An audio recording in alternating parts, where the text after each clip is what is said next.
Joining us now is Lard Friese, who is the CEO of Aegon. Thank you so much for joining us, Lard. Just walk us through what was happening at an operating level. It doesn't look as though you made too much progress. Good morning, and thanks for having me on the show again.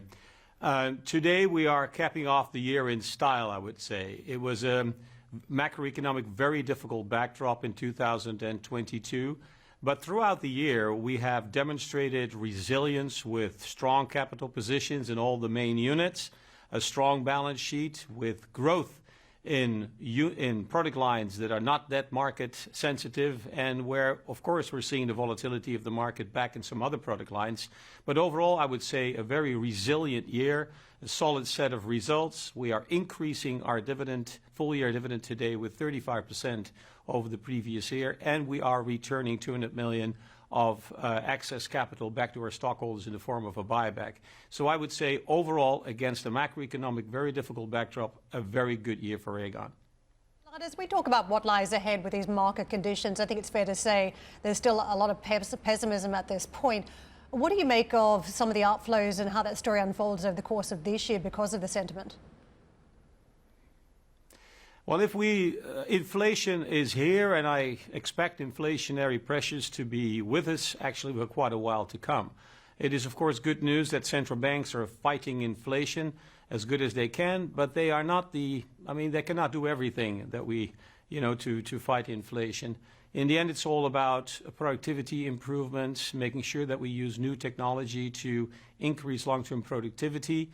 I expect also, given the geopolitical let's say uncertainties and pressures, that there will be continued volatility ahead of us. So we, as an institutional investor, run many scenarios continuously to ensure that we're cautious and that we're putting our assets and liability management in such a way that our clients' money is always safe with us, irrespective of the outcome of any scenario.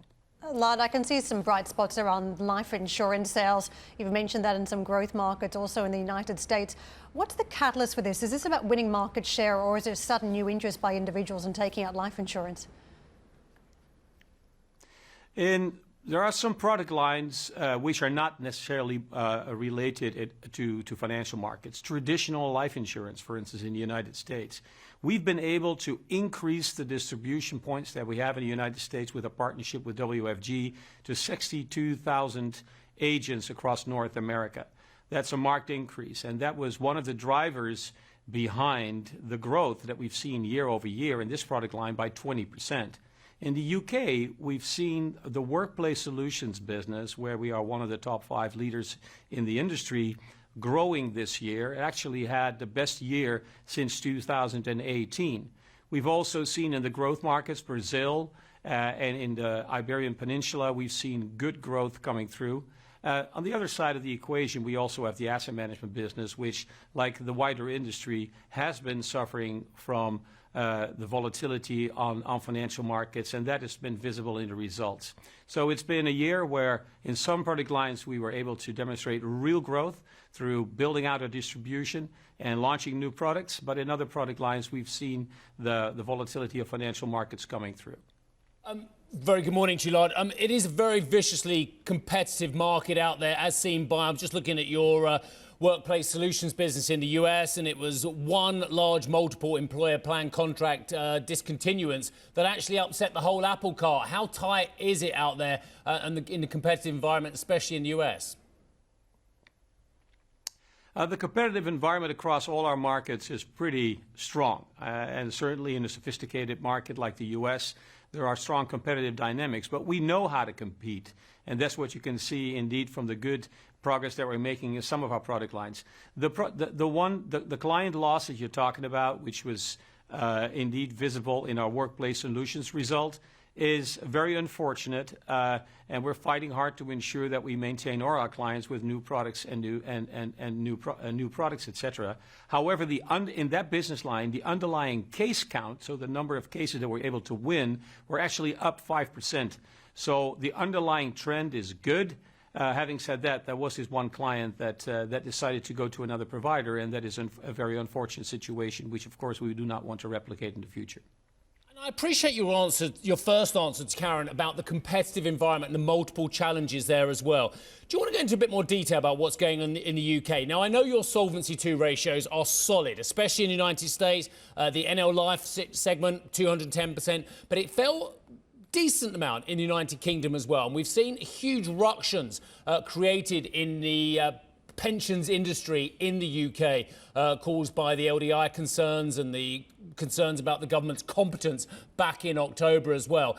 What's going on in the UK market? And especially, do you have any comments to say about what's happened in LDI? Yes, in the UK market, we've seen obviously a very volatile year, right?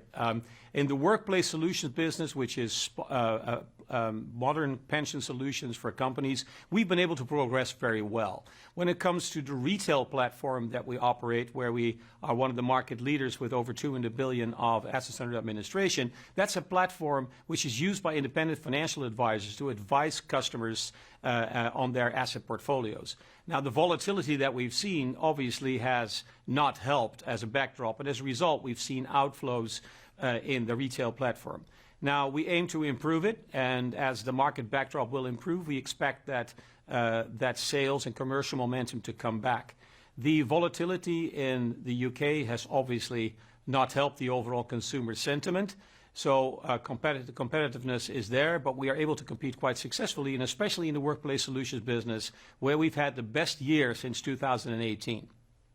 I've got another CEO waiting in the wings, but I must ask you, you talked about the challenges. Surely the ECB finally having a positive interest rate has taken some of the tourists out of the insurance market and made the premiums a little bit firmer, and that must be a source of, well, not so much joy, but relief for you.